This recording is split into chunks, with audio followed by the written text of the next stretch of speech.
Welcome back to the Kaspa Silver YouTube channel.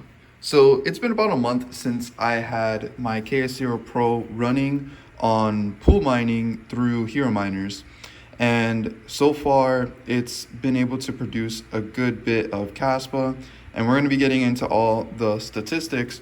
But currently I just switched over my KS0 Pro to be in solo mining now.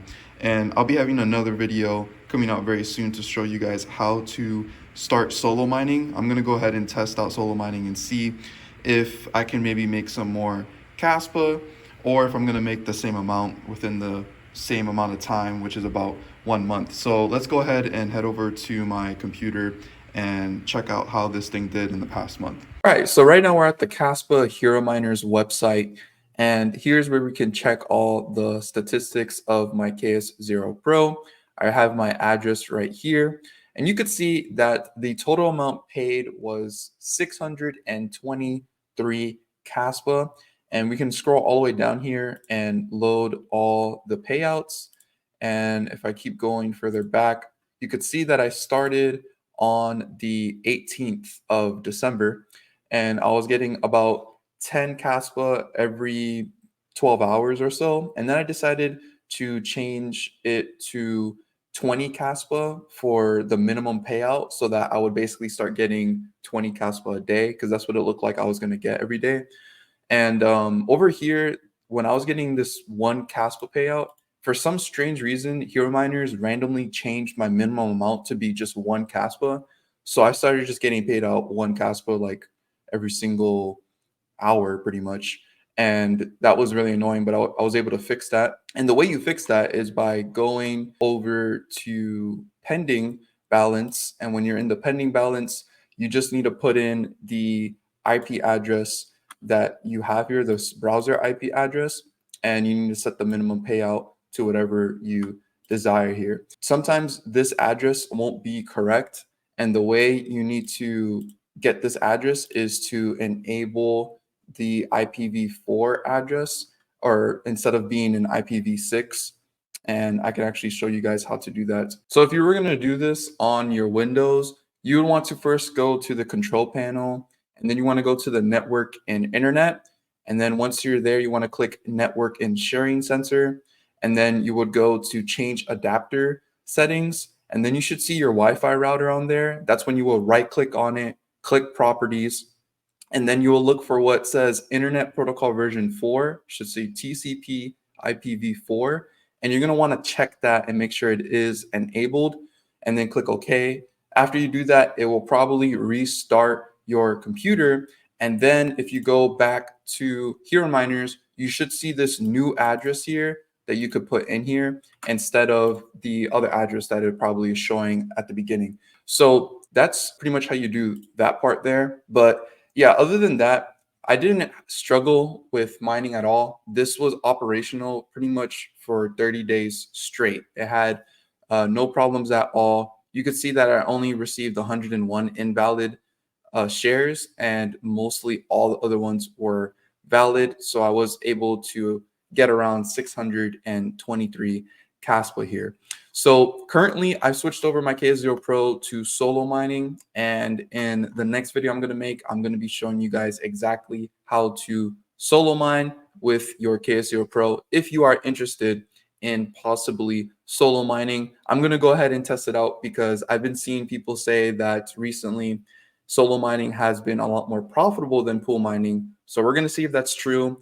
And when I'm solo mining, I'm not just solo pool mining. I'm literally solo mining to my own node. If we're taking a look at the hash rate real quick here, we can see that it's pretty much steadied out. Our highest hash rate was 157 petahashes, but ever since it hit that, it kind of has been just dropping back down. And now we're currently at 138 petahashes. So it is pretty nice that the hash rate is just stable now, and it's not increasing like crazy anymore, but you are currently mining at a complete loss. So we're going to go ahead and check to see where my KS0 Pro is at in terms of ROIing on this device. So first off, we're going to see here that I've made about $67 worth in Kaspa. And I'm going to go ahead and grab my calculator here. And we're going to go ahead and just subtract that amount from how much I paid to get this KS0 Pro. It's absolutely crazy that I got this thing for $900 and then now it's literally going for like $450. But probably a little bit more expensive because it's sold out on Ice River. I have 200 gigahashes, 100 wattage. We'll keep that the same, hash rate per day, and all that kind of fun stuff. So mining starting today, if we estimate the break even date, it says you cannot break even and will be in the negative starting 2026 of April. On the 22nd, I'll start being in the negative. So you could see here that by 2026, I'll only be able to make another 4,167 Kaspa. If the price was to stay exactly the same right now and the hash rate was to only increase about 100 terahashes per day. And I don't think this is realistic because personally, I think the price will probably increase from here, from now till then, and the hash rate will probably increase from now till then. So let's see what price Kaspa needs to be at so that I can actually ROI on this machine. So only at 17 cents will I actually see some type of ROI on this machine, but this still doesn't make sense because I'll break even in 2026 and I believe the hash rate will still be way higher than that. So we're probably going to have to increase the hash rate per day. Let's put 200 and see that we're no longer ROIing on this. And let's go ahead and try to get an ROI price again. Okay, so now we're starting to see a break even in 2025 of December of 2025. We can go all the way down, and this is estimating that by December, the hash rate will be at 276 petahashes. But it's really hard to know for sure. There's a lot of unknowns in this. But if let's just be a little bit more conservative, let's increase this to 250 and then also put this to an ROI price, and that will put us at 319 petahashes by January of 2026. Yeah, I don't know. Looking at the hash rate, honestly, the price does need to be probably about like 25 cents to basically just see an ROI that's going to be reasonable. And this is an ROI only in the dollar amount. And this is how much I'm missing out in terms of dollar amount. I'm still missing $833 to ROI in the dollar amount. When it comes to the Kaspa amount, I'm definitely not ROIing on this.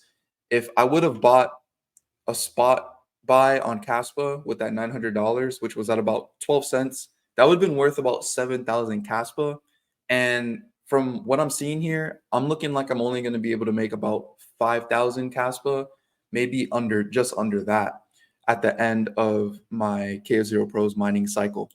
So clearly, if you're thinking about buying a KS0 Pro and you're expecting to receive an ROI in your Kaspa, honestly, right now is not a good time to buy it. But if you are willing to not care about the ROI and the Kaspa, but you just want to support the network, I think the KS0 Pro is a pretty good purchase. I mean, you could probably find them for about $550 now. And if we were to change that machine cost to 550, and let's say you start mining next week because you get it next week, you can ROI by August of this year. And that's if the price is at 25 cents and it's still increasing at this rate. You can ROI, yeah, by August of this year. And you could also tell here that you're still going to be making extra Kaspa over that. But if we're to look at Kaspa right now, let's go ahead and check CoinGecko. And then let's go ahead and go to Kaspa. And then let's see how much $550 worth of Kaspa would be. So that would be about 5,000 Kaspa. And you could see that you'll only make 2,200 Kaspa by August of this year. And that's if the hash rate only goes to 183 petahashes from today and until then. So yeah, looking at this right now, Kaspa is just too cheap to actually consider getting a miner, in my opinion. And currently, the KS0 Pro is a miner that you would probably want to get if you just simply want to support the network and start mining and get used to the mining game. But I've been enjoying it. And this is also not considering overclocks that you could possibly do. with these miners in the future. I know there are some available for the KS0 Pro. I might think about overclocking my KS0 Pro so I can get around, I think it's like 380 gigahashes.